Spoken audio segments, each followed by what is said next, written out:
மகாராஷ்டிரா மாநிலம்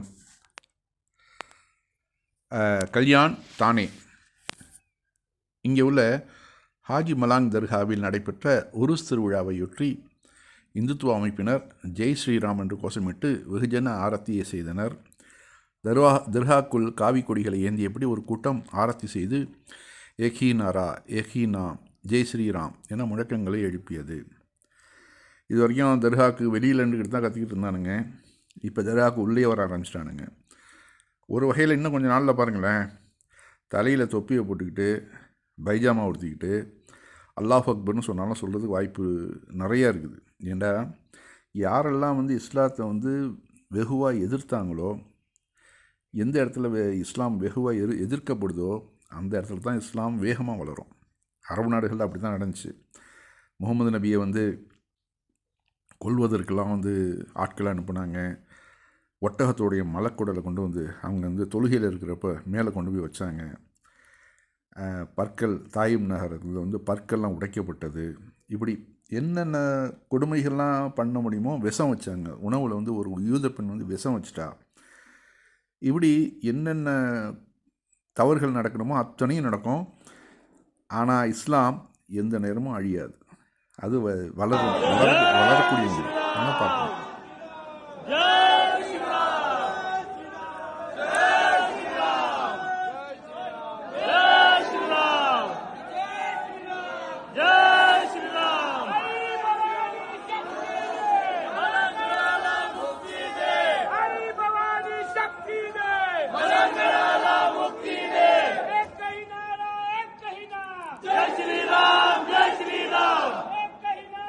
ஆக சக்தி எங்கே இருக்குன்னு அவனுக்கு தெரியுது அப்படின்னு தான் நம்ம நினைக்கிறோம். இல்லைன்னா தர்காவில் இதெல்லாம் பண்ண வேண்டிய அவசியம் இல்லைல்ல.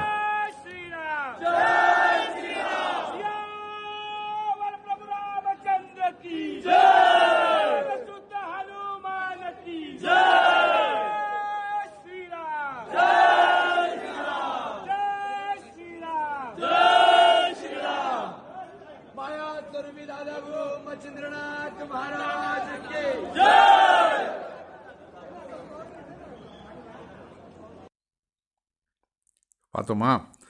இனி கொஞ்ச நாளில் தொப்பியும் போட்டுக்கிட்டு லா இலாஹா இல்லல்லாஹ் முஹம்மது ரசூலுல்லாஹ்னு சொல்லிட்டு பள்ளிவாசலுக்கு வரப்போகிறாங்க. தர்காவுக்கு வராமல் இன்னும் கொஞ்ச நாளில் பள்ளிவாசலுக்கு வருவாங்க. இது நடக்கும் கண்டிப்பாக. அங்கே பாருங்கள், அடுத்தாப்பில் இன்னும் இப்போ ஏதாவது தர்காவுக்கு வெளியில் பள்ளிவாசலுக்கு வெளியில் நின்றுக்கிட்டு டான்ஸு காவி கொடி ஏற்றிக்கிட்டு கிறுக்கணுங்களா இவனுங்க. எங்கே நீ போய் பண்ணணுமோ, ராமர் கோயில் இருக்குது இல்லை கிருஷ்ணன் கோயில் இருக்குது, அங்கே போய் நீ டான்ஸ் ஆடு, எது வேணாலும் பண்ணு. முஸ்லீம் இடத்துல இருந்துக்கிட்டு ஜெய் ஸ்ரீராம்னு சொன்னால் அது கேட்குறதுக்கு யார் இருக்கிறாங்க? உன்னை தவிர, உன் கூட்டத்தை தவிர வேறு யாராவது கேட்பாங்களா? அதை ஜெய் ஸ்ரீராம்னு சொல்லுவாங்களா? சொல்ல மாட்டாங்க. எல்லாம் பைத்தியக்காரனுங்க. அடுத்தாப்பில் பாருங்கள், அதே இடங்களில் நடக்கிற ஒரு போஜனம் நடக்குது. என்ன அங்கே ஸ்பெஷல்னாக்க தரையில் ஒரு குரூப்புக்கு தரையில் போடுறாங்க சாப்பாட்டை, அந்த பிரசாதத்தை. இது அந்த பாருங்கள், அந்த இடம் எவ்வளோ நாஸ்தியாக இருக்குது. அந்த அவர் கால் வைக்கிற இடங்கள், அவர் கால் எங்கெங்கெல்லாம் போகும், காலில் செருப்பும் போட மாட்டாங்க அதிகமாக. இப்போ அந்த காலில் உள்ள அந்த ஹைஜீனிக், அந்த பாக்டீரியாக்ஸ் எல்லாம் எந்த அளவு அந்த தரையில் குடிக்கொண்டு இருக்கும். அதுக்கு மேலே இவங்க சாப்பாட்டை போட்டு அதை பிசைஞ்சு சாப்பிட்டாக்க இது என்னது? அங்கே ஏத்தாப்பில் ஒரு குரூப் பிளேட்டு போட்டு சாப்பிட்றாங்க, இங்கே தரையில் போட்டு சாப்பிட்றாங்க. இது ஜாதி ஒடுக்குமுறையா இல்லை வேண்டுதலா? எப்படி இருந்தாலும் இது தவிர்க்கப்பட வேண்டியது. இது உடலுக்கு மிக மிக கெடுதல். இது அடுத்த ஒரு செய்தி. ஊழியரின் சவப்பெட்டியை சுமந்த முதலாளி. லூலு குழுமத்தின் தலைவரும் இந்திய பெரும் பணக்காரருமான யூசுப் அலி கான் மாரடைப்பால் இருந்த தனது ஊழியரின் இறுதிச் சடங்கில் கலந்து கொண்டு சவப்பெட்டியை சுமந்தார். இந்த செய்தி நம்ம பார்க்க ஆச்சரியப்படுறோம். சிலருக்கு ஆச்சரியமாக இருக்கலாம். ஆனால் இப்போ இஸ்லாமிய நடவடிக்கைகளில் இது ரொம்ப ரொம்ப சாதாரணம். நம்ம ஏற்கனவே கூட பார்த்துருக்குறோம். நம்ம இங்கே மன்னர் இறந்து போனதுக்கு கூட எல்லா சாதாரண மக்கள் கூட அதெல்லாம் தூக்கி சுமந்து போனது, மன்னருடைய வாரிசுகள்லாம் தூக்கிட்டு போனது சவப்பெட்டியை. ஆனால் மற்ற இடங்கள்லாம் வந்து அதுக்குன்னு ஆட்களை வச்சுருப்பாங்க. ஆட்களை வச்சு அவங்க தான் தூக்கிட்டு போவாங்க.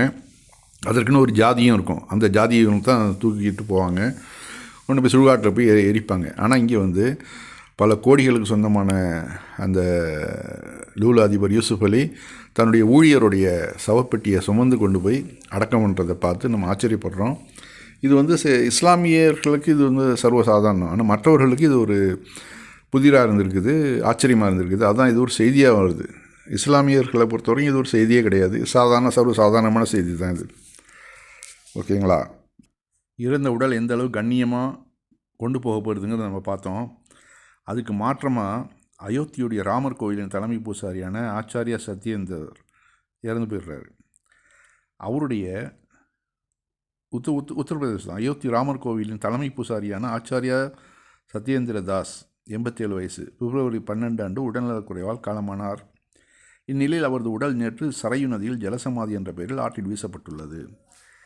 பாருங்கள், உடலில் வந்து தூக்கி ஆற்றில் வந்து கொண்டு போய் வீசினாக்க அங்கே வந்து அந்த சரையு நதி வந்து எவ்வளோக்கு வந்து பொல்யூஷன் ஆகும்.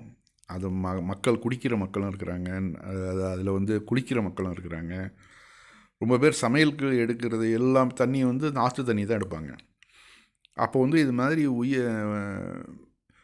உடல்களை, இறந்த உடல்களை கொண்டு போய் இப்படி வீசினாக்க அந்த நதி வந்து தூய்மையாக இருக்குமா? அந்த நதியில் வரக்கூடிய தண்ணீரை குடிக்கக்கூடிய மக்களுடைய உடல் நலம் எந்தளவு பாதிக்கப்படும்? இதெல்லாம் வந்து கொஞ்சம் கூட சிந்திக்காமல் சர்வசாதாரணமாக தூக்கி வீசிட்டு போகிறாங்க பாடியை. இது வந்து தவிர்க்கப்பட வேண்டியது. இந்துக்கள் கூடி இதற்கு ஒரு முடிவெடுத்து இது மாதிரியான விஷயங்கள்லாம் செய்யக்கூடாது.